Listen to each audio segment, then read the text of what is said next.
আসসালামু আলাইকুম। আশা করছি সবাই অনেক ভালো আছেন। আপনাদের দোয়া আশীর্বাদ ও আল্লাহর রহমতে আমিও অনেকটাই ভালো আছি। আজকে আমি চাল কুমড়ার পাতা দিয়ে একটা দারুণ স্বাদের রেসিপি করুন। অনেকে হয়তো চাল কুমড়ার পাতা দিয়ে অনেক ধরনের রেসিপি করে, তো এইভাবে মসুরের ডাল দিয়ে চাল কুমড়ার পাতা দিয়ে রান্না করলে খেতে খুবই ভালো লাগে। এতে কুমড়ো পাতা থাকলে আমি এইভাবে মসুরের ডাল দিয়ে রান্না করে খাই। আপনারা একদিন বাড়িতে ট্রাই করে দেখবেন। রেসিপিটা করার জন্য আমি কুমড়ার কচি পাতাগুলো তুলে নিতেছি। অল্প বাড়তি পাতা হইলে সবজিটা খাইতে ভালো লাগে না, তাই আমি কচি কচি পাতাগুলো তুলে নিয়ে নিয়েছি।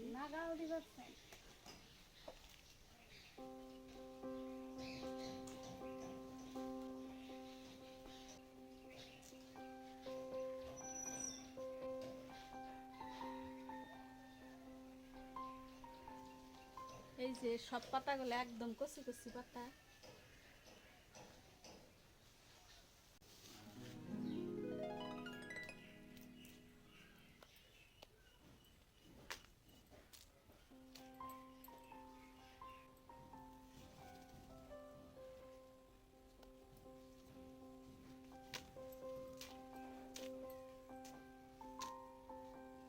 পাতার সাথে সাথে কয়েকটা ডোকাও তুলছি, তো এগুলার ডাঁটি দিয়ে দিলে খেতে খুব ভালো লাগবে।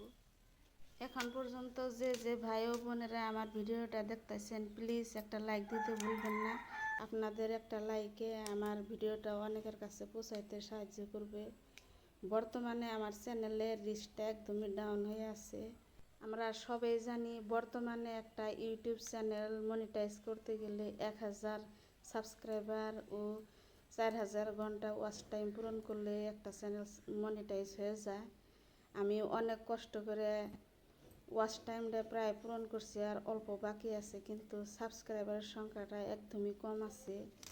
তো আমার গ্রামীণ পরিবেশের এই ভিডিওগুলো যদি আপনাদের ভালো লাগে, প্লিজ আমার চ্যানেলটাকে সাবস্ক্রাইব করে আমার পাশে থাকবেন, আমার চ্যানেলটাকে এগিয়ে নিয়ে যাওয়ার জন্য সাহায্য করবেন।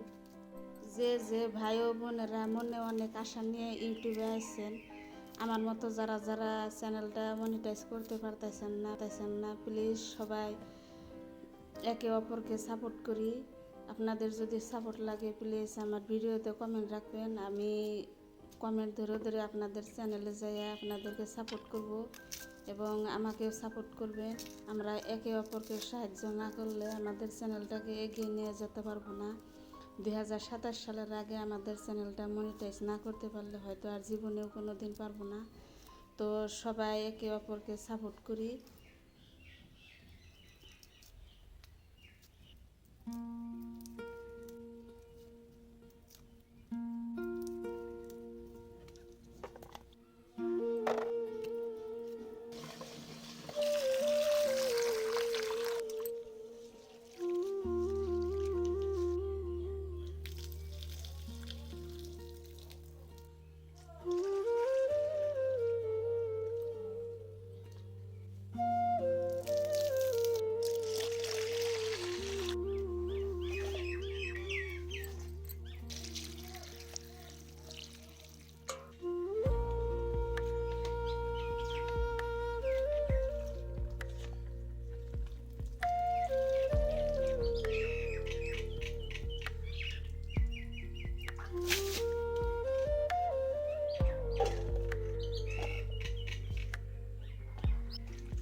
গেছে